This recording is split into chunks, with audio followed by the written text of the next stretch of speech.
Welcome back to clean news Rajasthan. चलिए देखते हैं राजस्थान की 15 फटाफट बड़ी खबरों को। सीएम भजन लाल का संदेश, कांग्रेस के दुष्प्रचारों को जवाब दे, वह भी तथ्यों के साथ।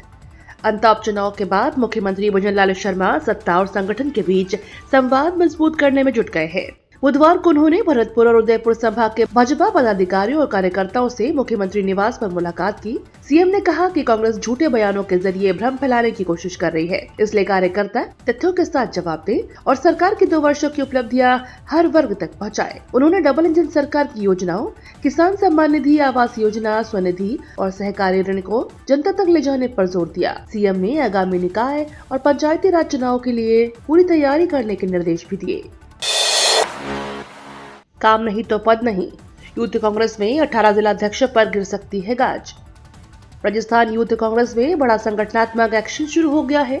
प्रदेश अध्यक्ष अभिमन्यु पुनिया ने स्पष्ट कर दिया कि जो पदाधिकारी काम नहीं करेंगे उन्हें पद पर रहने का कोई अधिकार नहीं है। संगठन विरोधी गतिविधियों और निष्क्रियता के चलते 18 जिलाध्यक्षों को कारण बताओ नोटिस जारी कर दिए गए हैं, जबकि भाजपा कार्यकर्ताओं में शामिल होने वाले 4 पदाधिकारियों को तत्काल हटाया गया है। पुनिया ने कहा कि यूथ कांग्रेस सिर्फ सक्रिय और जिम्मेदार पदाधिकारियों के साथ आगे बढ़ेगी। गुटबाजी के आरोपों को खारिज करते हुए उन्होंने बताया कि संगठन जल्द ही घर घर दस्तक अभियान के जरिए जनता से सीधे जुड़ेगा। जयपुर से रवाना हुई यमुना प्रवाह पदयात्रा यूनिटी मार्च देश में एकता का संदेश देगा। सरदार वल्लभ भाई पटेल की 150वीं जयंती के अवसर पर केंद्र सरकार की सरदार @150 यूनिटी मार्च के तहत जयपुर से यमुना प्रवाह पदयात्रा रवाना की गई। मुख्यमंत्री भजन लाल शर्मा ने अवर जवान ज्योति शहीद स्मारक से हरी झंडी दिखाकर यात्री भेजे। यात्रा राजस्थान के 10 जिलों से होकर गुजर रही है और इसमें 8 राज्यों के चयनित युवा शामिल है।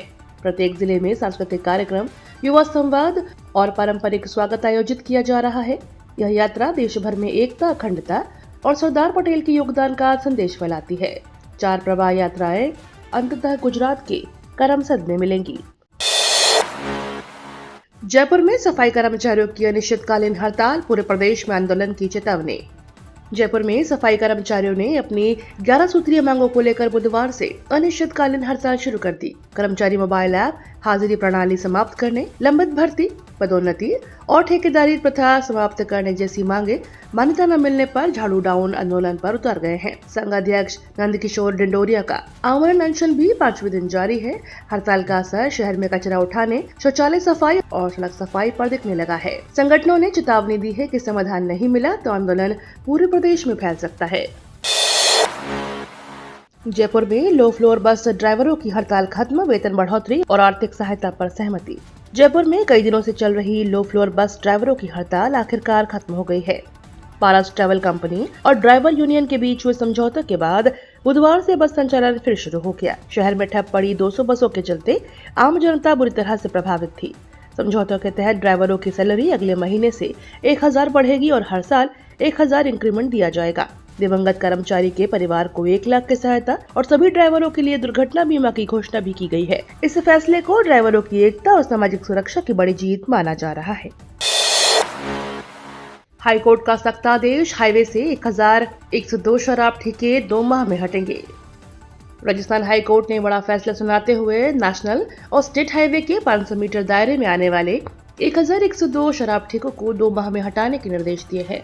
सरकार द्वारा नगर सीमा और राजस्व के तर्क को कोर्ट ने सिरे से खारिज कर दिया, यह कहते हुए कि हाईवे को शराब फ्रेंडली कॉरिडोर बनाना न्याय संगत नहीं।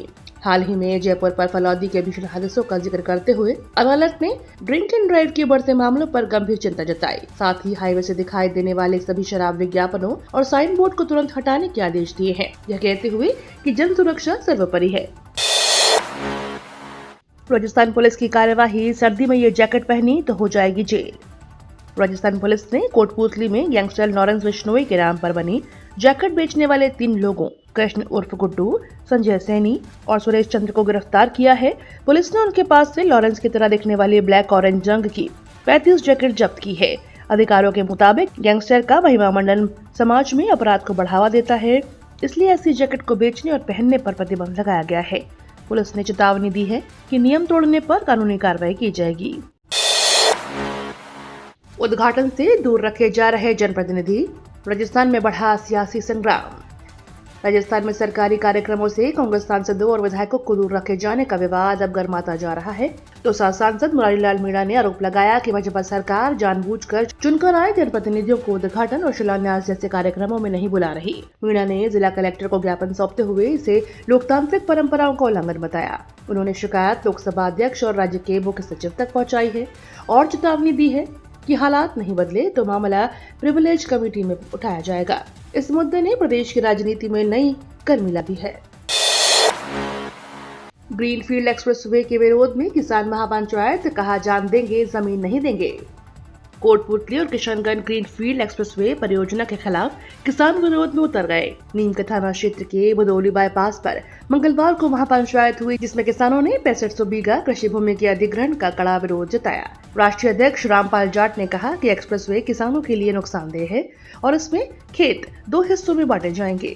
किसानों ने चेतावनी दी कि जान दे देंगे, जमीन नहीं देंगे। उन्होंने उचित मुआवजे और पुनर्वास नीति लागू करने की मांग उठाई। बैठक में कई स्थानीय नेता और सामाजिक कार्यकर्ता भी शामिल रहे। 3 करोड़ की अवैध अफीम बरामद, नाकाबंदी में पुलिस की ऐतिहासिक सफलता।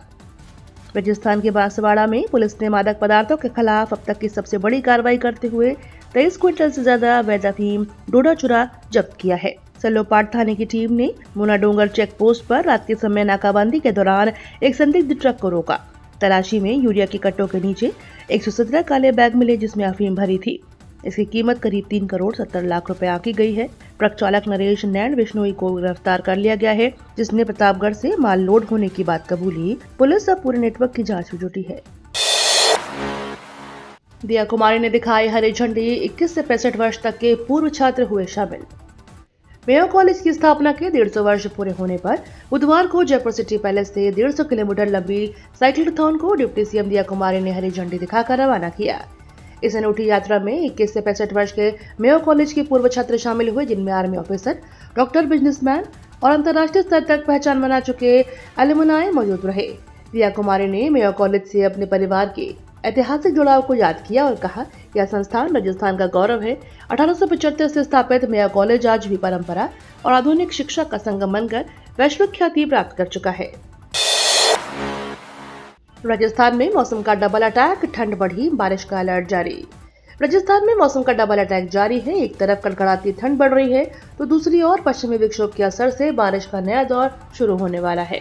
शेखावटी बेल्ट से धुंध और ठंडी हवाओं के दिन भर सर्दी का असर बना रहा। वहीं सीकर, पिलानी और चुरू जैसे जिलों में न्यूनतम तापमान 60 डिग्री के नीचे पहुंच गया है। माउंट आबू में वाहनों और घरों की छतों पर हल्की बर्फ जमी दिखाई दी। मौसम विभाग के अनुसार अगले 24 से 48 घंटों में जोधपुर, उदयपुर, अजमेर और उदयपुर संभाग के कई हिस्सों में बादल गरजने के साथ हल्की बारिश होने की संभावना है।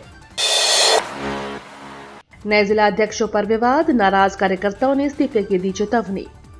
राजस्थान कांग्रेस के नए जिला अध्यक्षों की नियुक्ति के बाद बगावत के सुर तेज हो गए हैं। भरतपुर में पार्टी कार्यकर्ताओं ने खुलकर विरोध जताते हुए आरोप लगाया कि संगठन में मेहनती कार्यकर्ताओं को नजरअंदाज कर नेताओं के परिजनों और राजनीतिक परिवारों को तरजीह दी जा रही है। लीग से राजीव सिंह और भरतपुर से दिनेश सूपा की नियुक्ति पर कार्यकर्ताओं ने सवाल उठाए, यह कहते हुए कि दोनों ही राजनीतिक परिवार से आते हैं और नए चेहरों को मौका नहीं दिया गया। नाराज कार्यकर्ताओं ने चेतावनी दी है कि परिस्थिति नहीं बदली तो वे पार्टी से इस्तीफा देने पर मजबूर होंगे। आरपीएससी की बड़ी पहल सफल, 1,15,000 फर्जी आवेदन विड्रॉ, करोड़ों की बचत। आरपीएससी की आवेदन विड्रॉ सुविधा बेहद प्रभावी साबित हुई है।